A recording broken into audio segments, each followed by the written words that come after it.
அன்பானவர்களே, கர்த்தராகிய இயேசு கிறிஸ்துவின் நாமத்தினாலே உங்களை அன்போடு வாழ்த்துகிறேன்.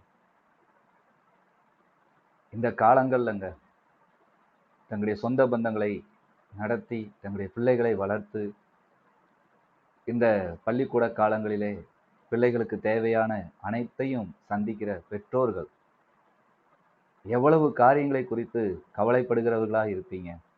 உங்களுக்கு எத்தனை கவலைகள்.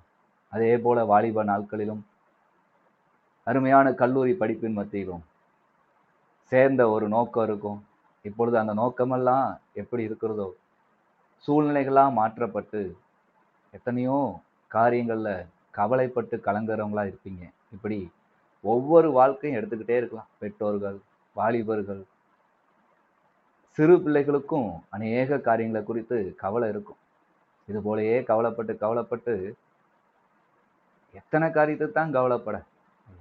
ஒரு நாளைக்கு எத்தனை காரியங்கள் சூழ்ந்து கொள்கிறது. வேலை ஸ்தலங்களிலே அடுத்து எப்படியாக இந்த வேலை நடத்துவது என்று அநேக காரியங்களை குறித்து கவலை. இங்க அருமையான வேதாகமத்துல கூடங்க மாத்தாள் இயேசு கிறிஸ்து தன்னுடைய வீட்டுக்கு வந்தபோது அநேக காரியங்களை குறித்து கவலைப்படுகிறவங்களா இருந்தாங்க. இயேசு கிறிஸ்துவுக்கு சாப்பாடு ஆயத்தம் பண்ணணும், அடுத்து அவரோடு கூட வந்தவங்களுக்கு ஆயத்தம் பண்ணணும், நிறைய வேலைகள் இருக்குது, அவருடைய உபதேசத்தையும் கேட்கணும், அதற்குரிய அந்த சாப்பாடு ஆயத்தத்துக்கான பொருட்களை ஆயத்தம் பண்ணணும், இப்படி பல வேலைகள். ஆனாலும் இயேசு கிறிஸ்து அவளை பார்த்து சொன்னது என்னது? லூக்கா 10ஆம் அதிகாரம் 41ஆம் வசனம், மாத்தாளே, நீ அநேக காரியங்களை குறித்து கவலைப்பட்டு கலங்குகிறாய்.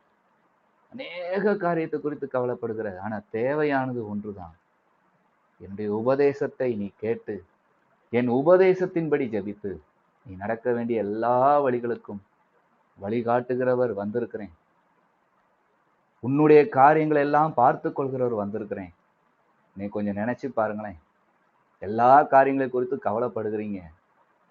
இவ்வளவு காரியங்கள் உங்களுடைய கைக்குள்ளாக வரும் என்று நீங்க நினைச்சது உண்டா?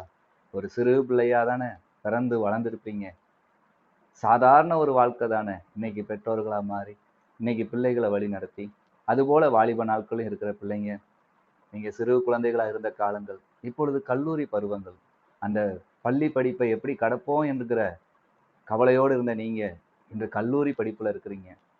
இனி அடுத்து ஆண்டவருடைய பெரிதான கிருபையில் நல்ல வேலை ஸ்தலங்கள் இருப்பீங்க. நல்ல வாழ்க்கை உங்களுக்கு தேவன் அமைத்து கொடுப்பார். எல்லா வேலையும் நடக்கும். நீங்க கவலைப்பட்டு என்னாக போகுது?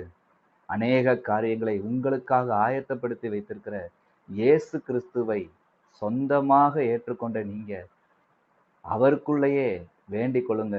அவருடைய உபதேசத்திலே நடந்து வாங்க. அந்த வார்த்தையின்படி நடக்கும்போது உங்களுக்கான காரியங்கள் எல்லாவற்றையும் அவர் பார்த்து கொள்வார். ஆகவே அநேக காரியங்களை குறித்து கவலைப்படாதீங்க. கர்த்தரையே நோக்கி பாருங்க. கர்த்தர் தாமே உங்களை ஆசீர்வதிப்பாராக. ஆமென்.